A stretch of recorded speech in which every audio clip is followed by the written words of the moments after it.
tell him to get us ready for the message. And so today, if you want to go ahead and find Matthew chapter 5, 2 weeks ago, we looked at being salt and light. And I told you then that I felt like God was leading that we would probably go through the Beatitudes, because I tell you, if that song, prepare me to be a sanctuary, pure and holy, tried and true. You can't do that. You can't do that. That is the perfect song for the message we had today, because 2 weeks ago we looked at being salt and light. And that is what this world needs. But you are not salty, and you're not very bright. We just aren't. The church is dimly lit now. And I'm sorry, I just looked over there. Jimmy, take it easy on your wife, man. No, I'm kidding. But we've got to do a better job of shining in our culture, because the reason culture is getting darker and darker, you know, darkness is not measurable. Did you know that? Light is. So when you see more darkness, what is absent? If you can't measure darkness, it's simply the absence of light. And so if we're going to be salt and light, these what he's talking about here in Matthew chapter 5 is be attitudes. It's some attitudes that a believer is going to have. And let me tell you, you can't produce those. You surrender and have those produced in you. Years ago, and I can't even remember how many years ago now, but several, Stephanie's dad, Jamie Southall, and 3 other guys went up to Tennessee, motorcycle riding. They were going to ride in the mountains up there, and it's beautiful. When I had a motorcycle, that was my goal. I just never made it up there. But it's phenomenal. And they've been riding a long time one day, and they pulled into a store. And they got out, a couple of them needed to use the restroom, because a motorcycle doesn't have one of those. And so they go and try to get the key, and the store owner's ornery, and he says, you have to buy something. And I don't remember the whole story, but they bought a drink or something, and he got ill with them. And Jamie tried to calm him down. He said, man, we're just trying to do the right thing. We'll do whatever you say. We're just trying to do the right thing. We're Christians. We're not here to cause trouble. And the man went off then.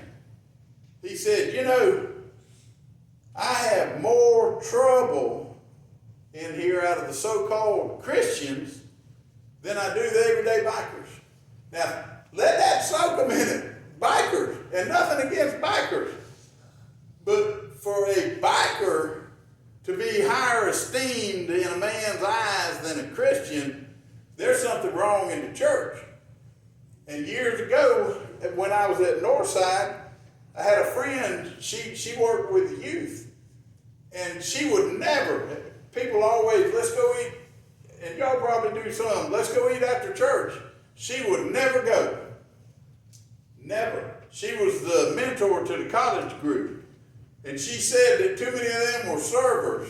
And she said, every single one of them said the worst tips and the rudest customers come in about 12:30 on Sunday. We're not being what we're supposed to be, because you and I are trying to make ourselves something. And that's the problem that we have, is God is not asking me to reinvent me. He's not asking me to make something out of myself. He's asking me to get out of the way. Because only He can do what He's trying to do. And so with the Beatitude, with the Sermon on the Mount, and we talked about this last week, but we just need to reiterate, if for no other reason than where it comes positionally in the Bible, this has to be important. When you get in there and you're like, if you're in the New Testament, I remember when I first got saved, two friends gave me a Bible and they told me to read John first. But John's not the first book.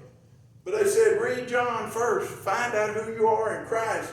But if you chronologically start in the Bible, the first red letters, the first place where you see Jesus come out and just lay a whole lot of life down is in the Sermon on the Mount.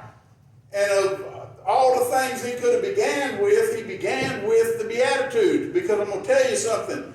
Everything after that in the Sermon on the Mount about how you ought to live and what you ought to do, if these Beatitudes are not in place by the power of God in your surrender, you're not going to do any one of those things. You're going to be the Christian that goes into a store and the man says bikers are better. You're going to be the customer at Cracker Barrel that the waitress says, man, I wish some ruffians would come in here. I can't take these Christians. We've got to do a better job. See, we're not shining. That's why darkness is taking over. We're surrendering it. It can't defeat light. But the light is not shining. And so, I want you to think about these things here. Because I study this a lot. I was talking with Junior the other day. If I could teach one thing, God would only let me teach one thing. This would be on the list of things that I would want to look at, these Beatitudes. I love to teach these. Everywhere I've ever been, I teach these. I love the Beatitudes because this is what God's looking for in a Christian. And it's what he produces. It's what he makes. And so, but I want you to think about this as a natural man.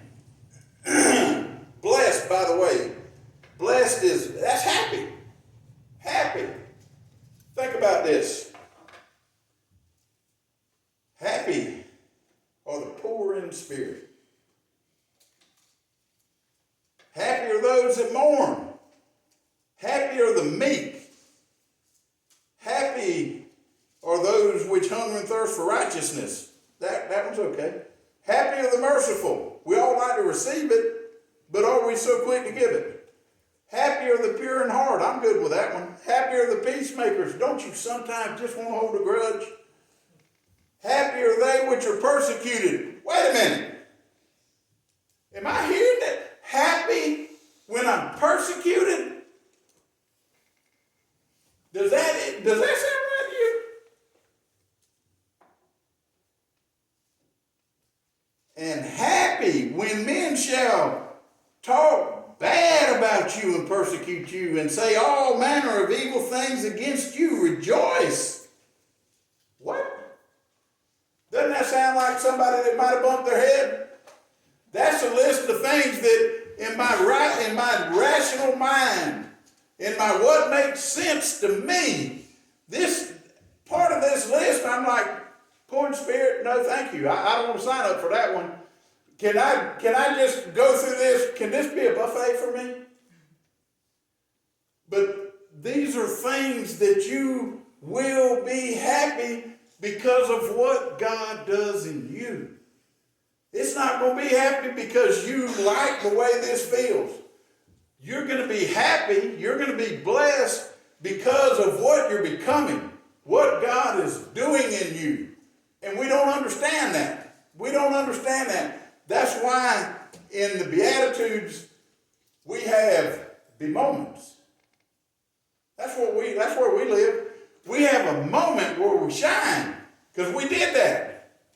We have a moment where we make the right choice because I felt good about that choice. We have a lot of moments, but very little attitude. See, attitude stays the same. Moments go up and down, and we have them.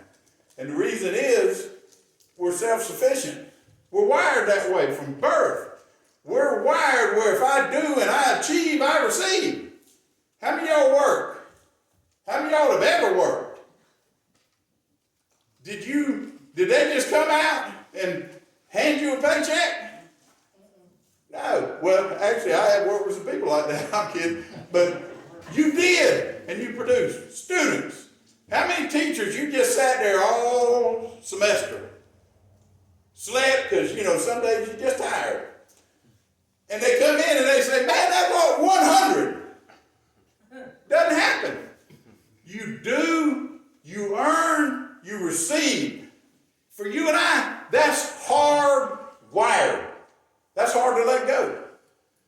And so we have to understand what God starts with right here. He doesn't start with the things that you and I can do. The first thing he does is he snatches the carpet out from under you, so you fall flat on your face. And seeing the multitudes, he went up into a high mountain. And when he was set, his disciples came unto him. And he opened his mouth and taught them. Now, this is over a year in. So he's got a great multitude of people who have followed. But he doesn't sit down there. He goes up on a mountain. And he says, and it says, and when the disciples had come to him. Now, that's not necessarily narrowing it down to the 12.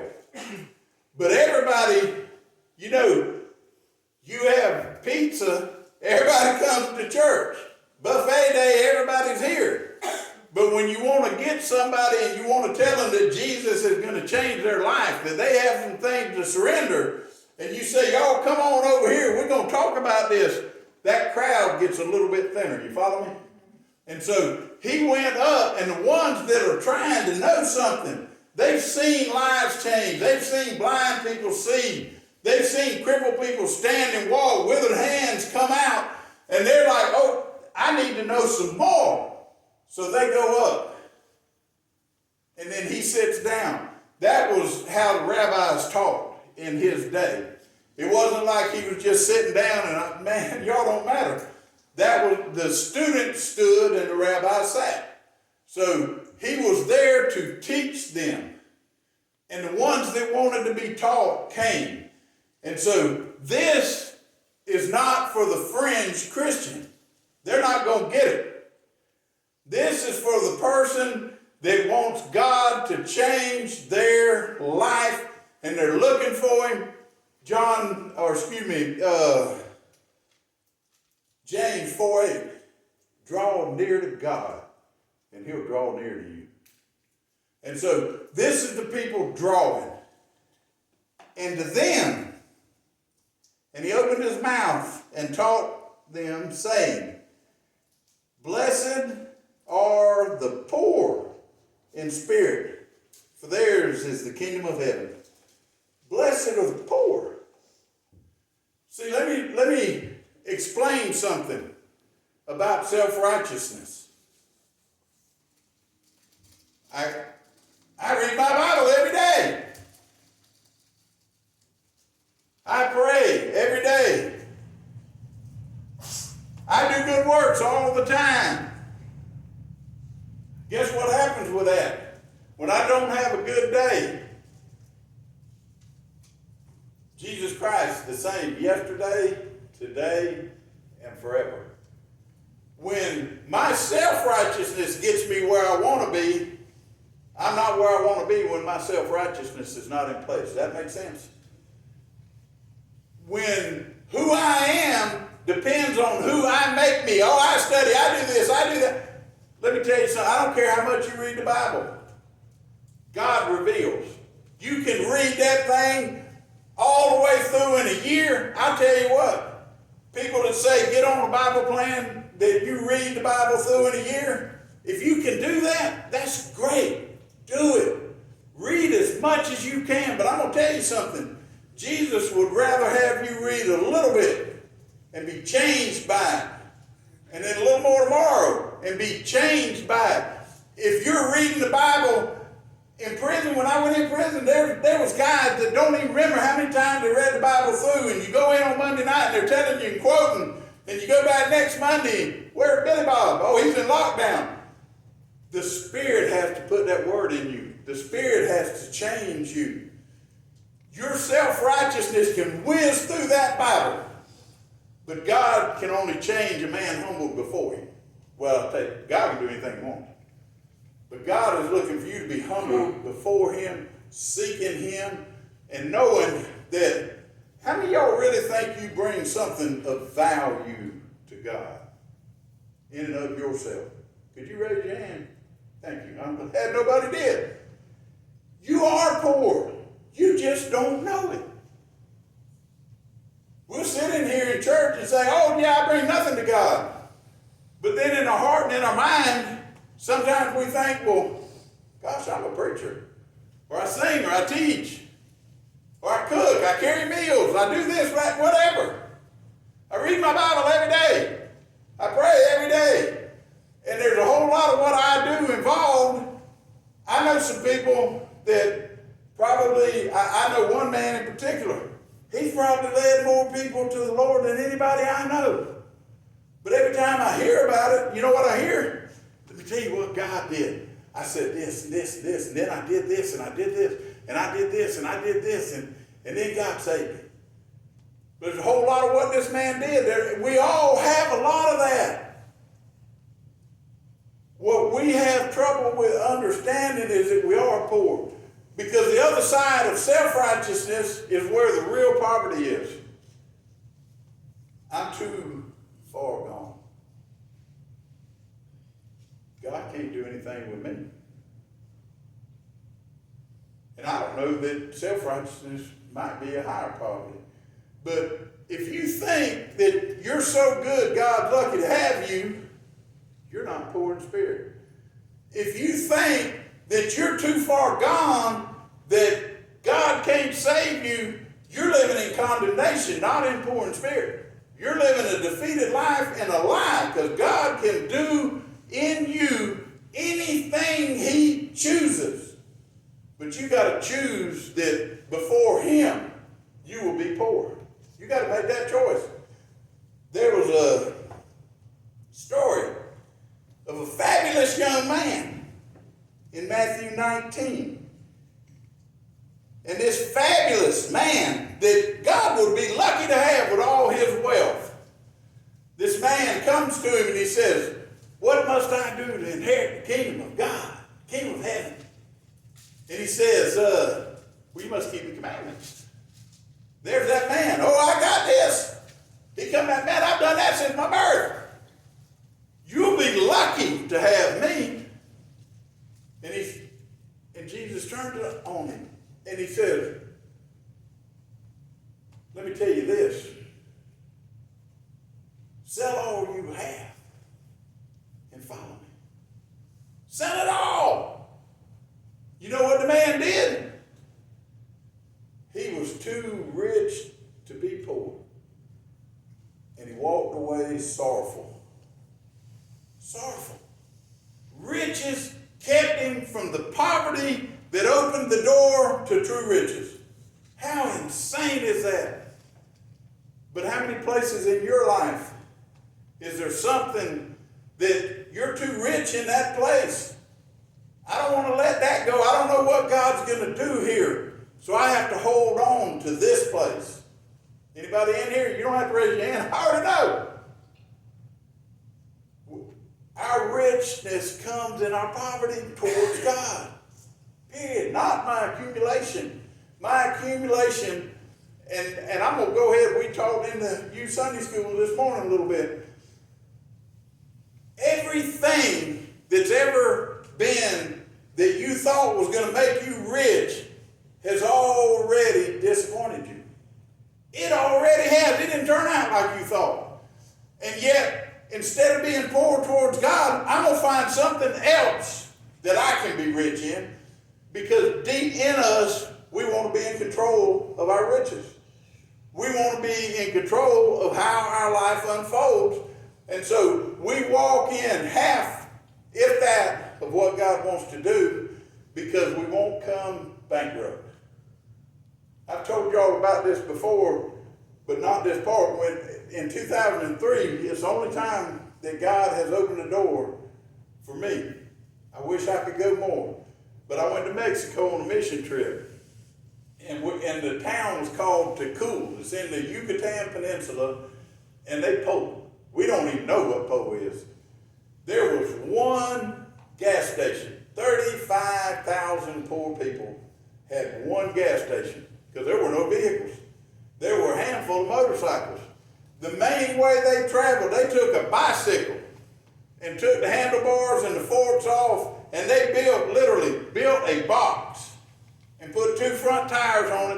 reverse tricycle, and the top rail around the box was the handlebars. That's what taxi cabs were in Tacoma, Mexico. And it had a 2x8 across the back of it. That's where you sat. And if you got a deluxe model, it had a tarp over it, so it'd keep the sun off of you. Our host home that fed us every meal had 9 people living in a 2-room house with a kitchen that wasn't as big as this whole sanctuary, 2 rooms and a kitchen. Both of the rooms had hooks on the wall, because we went in May. It was already mid-80s at night, well over 100 during the day. When we got there, they gave every one of us handmade hammock, woven hammock. And I'm going to tell you something, a week in a hammock, I know what a fly feels like caught in a spider web, I'm telling you. But they had to sleep in a hammock, because if you laid down in the bed, no air could get under, you'd be a puddle of sweat and miserable, because there was no air conditioning amongst 35,000 people, because there was not enough money for that. And so these people were so poor. They had an outhouse block, had a shower in it and a toilet. And how many of y'all love a good hot shower? Good cold shower? No, some. You just had water temperature. They had a tank on the roof, and you just pulled a plunger and the water came down. That was their life. Every day, no refrigerator. We rode by every day going from their house to the work site. Every day we passed a butcher shop. And it wasn't anything like what we have around here. It was a block building with no insulation, no air conditioning, and no windows. Holes, but no windows. And every day we'd ride by there, and the choice piece of meat would be hanging in 90 to 100 degree weather, 85 at the coolest. And it'd be hanging there. And we'd ride by, and there's blowflies flying all around it. They had chickens. Every single home had chickens. Chicken legs. Every one of them had chickens all over the place. You know what they did at mealtime? They killed a chicken. They cleaned that chicken. They cooked that chicken, and they ate that chicken. You go to Taco Bell, there's nothing Mexican about that. El Dorado, nothing. These people didn't even, I saw one cow, and you could count the ribs on it. They ate some pork, but they ate chicken every single meal. And they would cook for us, 9 of them that lived there, 11 of us. And they would cook a meal. And they would bring the plate in, served on a plate. And if you eat cornflakes in Tacoma, Mexico, you get a tortilla with it. Everything. And they would bring it in, and they would set it down in front of us, and they would leave and let us eat. They would wait about 15 minutes and come in, and they'd just survey the room. You want any more? You want any more? And then if somebody wanted something, because we wouldn't eat until about 2 o'clock. We'd work as long as we could because of the weather. And then we'd go eat, because we knew nobody'd be fit after you ate to go back out there in it. And so nobody was really hungry. We did a plate, but that was it. Thursday, the last day we were with them, we walked over to the house to thank them after we ate. And we walked in their home, and we saw them fixing their plate. Because what they were doing is they would kill that chicken. There's not a refrigerator, you go get some more. They would kill that chicken, they would cook that chicken, they would bring us, serve us, then they would go back and wait and come and see if we wanted some more, and then 9 people would eat what's left. And those people did not have, they had a computer. They didn't have a TV. They did have a computer. They were considered wealthy in that community because they had a computer. Every house had a thatch roof. Limbs, not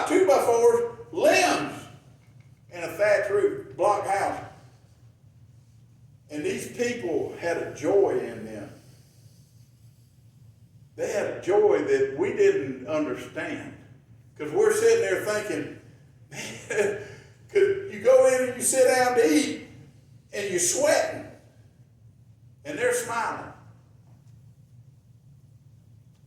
And they would go hungry so we could have plenty. Because they found out something that our riches, I told them when we were on the plane flying back, we were talking, and we realized our poverty, our richness, our wealth, what we had us poor. And their lack of what we perceived wealth had them the wealthiest people I have ever been around. The most joyful people I have ever been around. Because you know what they had? They had a family, 9 of them, living at home, that loved one another. Where they fed us was in another building.